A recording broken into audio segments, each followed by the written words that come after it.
I was asked by a friend of mine who knows that I'm a Trump supporter and that I'm a black male Trump supporter to respond to this particular post by Michael Baisden Live.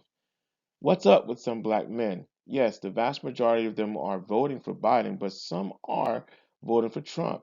And why can't we count on them to come out in large numbers like black women? This is the man who tried to delegitimize the first black president by calling him Kenyan. This is the man who called protesting NFL players sons of bitches.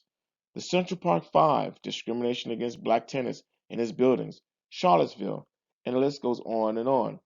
If this blatant racist doesn't bring out gross, grown ass black men, I don't know what will. Your thoughts? Well, I'm going to give my thoughts in this video, which is probably going to be a little bit lengthy. So, but I invite you to listen and watch and see what you see and actually have an open mind and see what you can learn. Let's go. Charlottesville. Let's talk Charlottesville and what happened there. Supposedly, President Trump said that there were good Nazis, and that's what's been said consistently. There are good white supremacists and so forth.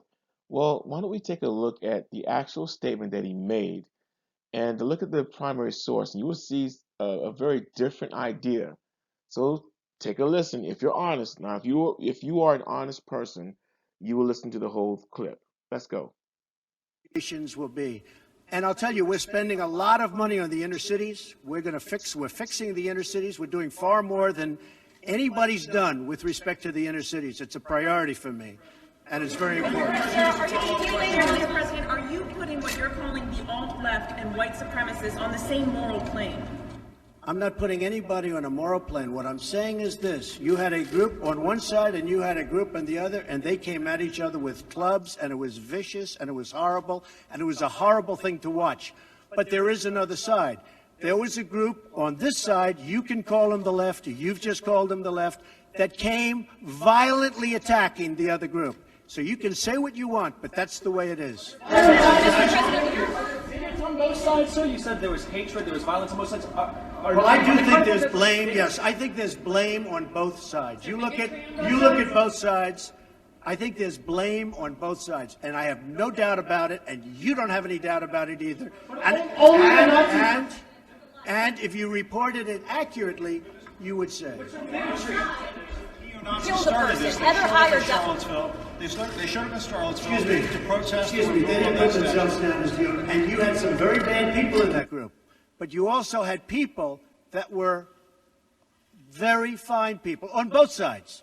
You had people in that group, excuse me, I saw the same pictures as you did. You had people in that group that were there to protest the taking down of, to them, a very, very important statue and the renaming of a park from Robert E. Lee to another name. George Washington was a slave owner. Was George Washington a slave owner? So will George Washington now lose his status? Are we going to take down, excuse me, are we going to take down statues to George Washington? How about Thomas Jefferson? What do you think of Thomas Jefferson? You like him? Okay, good. Are we going to take down the statue? Because he was a major slave owner. Now we're going to take down his statue. So you know what? It's fine. You're changing history, you're changing culture, and you had people, and I'm not talking about the neo-Nazis and the white nationalists, because they should be condemned totally. But you had many people in that group other than neo-Nazis and white nationalists, okay? And the press has treated them absolutely unfairly. Now, in the other group also, you had some fine people, but you also had troublemakers, and you see them come with the black outfits and with the helmets and with the baseball bats. You had a lot of bad people in the other group too. All right, so you heard what he said. He said I'm not talking about the neo-Nazis and white supremacists. I condemn them totally. He said that. Those are the words that came out of his mouth during the same speech that supposedly he said there were good people on both sides. So that was a lie. And every time you hear a Democrat or a media person says that he said there were good Nazis and so forth, they're liars. So I don't particularly care to listen to liars and to follow liars because I'm a free thinking black man. The Central Park Five case involving five young black men who were accused of raping a white jogger. Now, one thing that you all don't know, I'm sure, and maybe you do know, but most of you don't know if you watch the different things that were produced by Ken Burns and the other show that was produced on Netflix, that the lead investigator was this man right here, Eric Reynolds.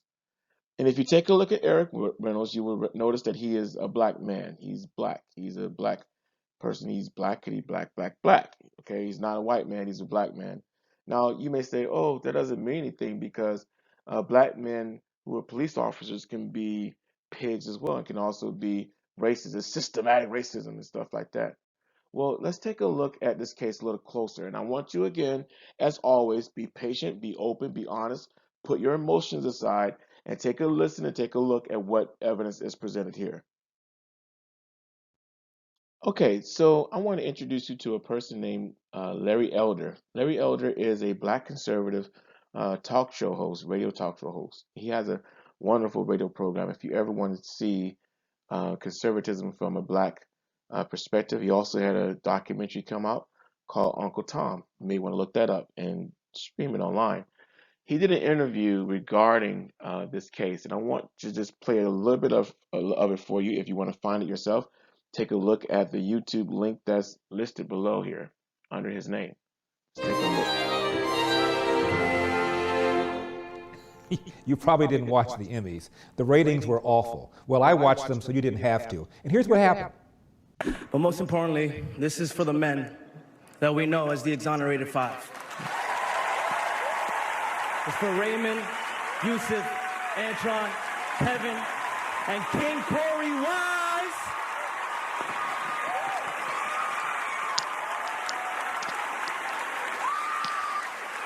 Thank you so much. It's an honor, it's a blessing. One slight problem. The Central Park Five were guilty. Of course, that's not the conclusion that Ken Burns reached in his documentary. But you'd think their spidey sense would go off for 1,000 different reasons, that they didn't know where the crime had taken place. They were in some other place when it did. It was an incredibly bloody crime scene. There's nothing of the crime scene on the boys. There's nothing of the boys on the crime scene. They didn't know each other. They spent all this time in prison not asking for parole. I mean, when they went up for parole, not saying I did it so they could get out earlier. And when film, I have to say, and Charlie, you know this, is a kind of polygraph. Yeah. You read it after a couple of hours. We go in and we let you decide. And you see these were good kids, that they hadn't done it. And then there's the Ava DuVernay TV miniseries called When They See Us, which makes the same claim. Innocent men railroaded by a racist criminal justice system. Is my mom here? It's just us. You and us.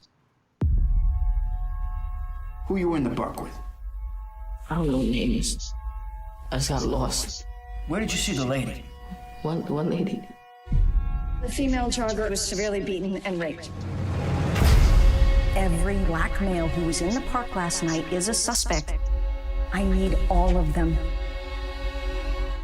Now, neither Ken Burns nor Ava DuVernay interviewed the lead detective in the case. His name is Eric Reynolds. But I did. Hey, Larry, thank you for having me on. I really appreciate the opportunity to talk about this and set the record straight. Well, you were there that night. Why don't you tell us what happened?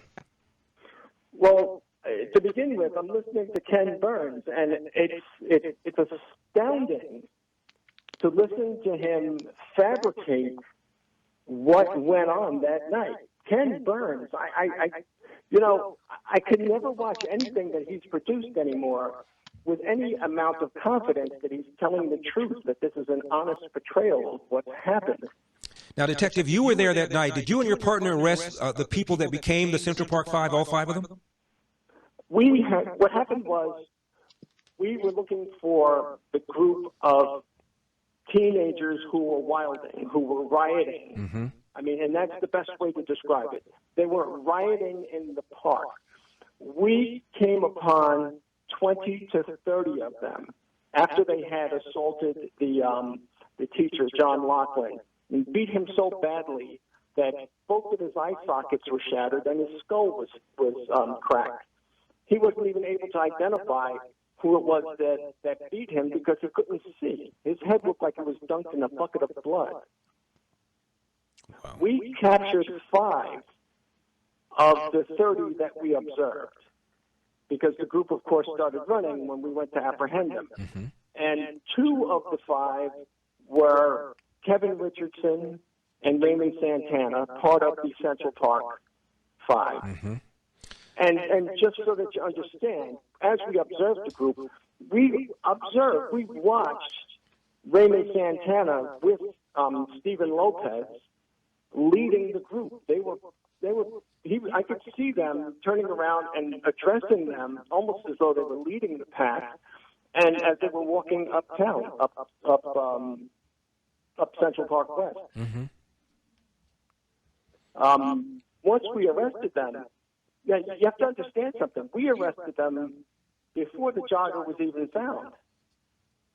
The jogger was still in the ravine. She was by herself in a ditch by a stream, basically dying. Oh, and did I mention that the lead detective in the case, Eric Reynolds, is black? And what about those alleged civil rights abuses? Detective, as you know, you are accused of forcing the confessions. You're accused of not giving the boys the opportunity to be with their parents, not giving them food and water, not allowing them to use the restroom. Linda Fairstein has been characterized as a racist. And I want to give you an opportunity to address some of these distortions. Were they really denied food, water, bathroom facilities, access to their parents? Linda Fairstein was the lead prosecutor in the case, and she wrote an op-ed piece about this miniseries called When They See Us, in which she said it was full of lies. She said the miniseries portrays the suspects as being held without food, deprived of their parents' company and advice, not even allowed to use the bathroom. Nonsense. If that were true, that would have been brought up at the hearing where they determined the confessions were voluntary. It says that the film suggests the only evidence that they have against the suspect is their forced confessions. Not true. One woman testified that one of them told her he held her down, probably thinking that holding her down meant that he was exonerated from crime. She was wrong. There were bloodstains and dirt on some of the other 5, Linda Fairstein said. There were statements made by more than a dozen other kids who participated in the park rampage, fingering the 5. And regarding the claim that Mateus Reyes solely was there, she said, well, if he said he was solely there and the jury heard that, they probably wouldn't have convicted them regarding raping her or being involved in the rape of her, but they were also involved in attacking and assaulting other people, so the other charges should not have been vacated. The second lead prosecutor, Tim Clements, believes that Mateus Reyes is a complete liar and doesn't believe any of the charges should have been vacated. The lead officer on this case is my guest, retired New York detective Eric Reynolds. He's been on the force about 20 years. Okay, so let's stop it there. Have you heard enough? Feel free to listen to the rest of this interview on the link at the link that's listed here. So hopefully, if you're an honest person, you are seeing that maybe what you were fed is not true. But wait, there's more.